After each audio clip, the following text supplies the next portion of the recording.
Левица и Социјалдемократскиот сојуз на Македонија не се согласуваат со предложените измени во изборниот законник. Премиерот Христијан Мицкоски понуди бел лист за тие амандмански да ги напишат нивните предлози. Која е причината за овој маневр на двете партии? Двете политички партии, СДСМ и Левица, како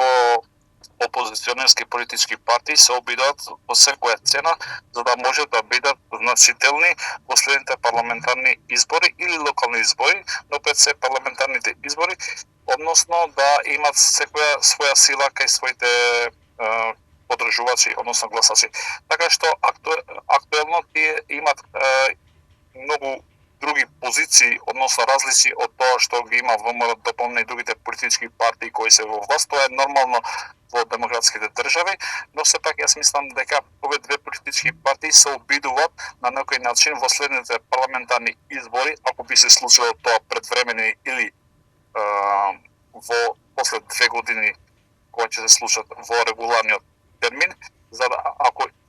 губат, односно имат фијаско во тие избори, за да може да имат покритие дека кривичниот, односно изборниот законник им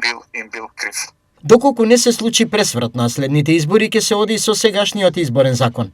Кој би бил добитник, а кој губитник со актуелниот закон? Со актуелниот закон би биле губитници истите политички партии кои изгубиле и во минатиот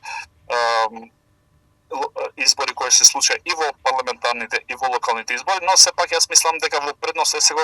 владејачката политичка партија, бидејќи пред се она треба да ги прави измените во законот согласно ОДИХР што им дават насоки во каде има слабости во изборниот закон, за да биде поквалитетен законот, односно за да не можат политичките партии да го злоупотребуваат државната власт, за да може да влијат кај гласачите, но јас сепак мислам дека владеачката политичка партија ќе ги надмудрува политичките партии за да можат тие да се приклучат во поднесување на амандмани, односно да се вклучат во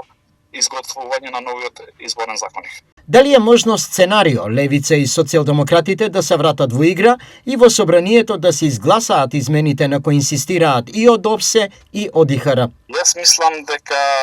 секое мешање на надворешен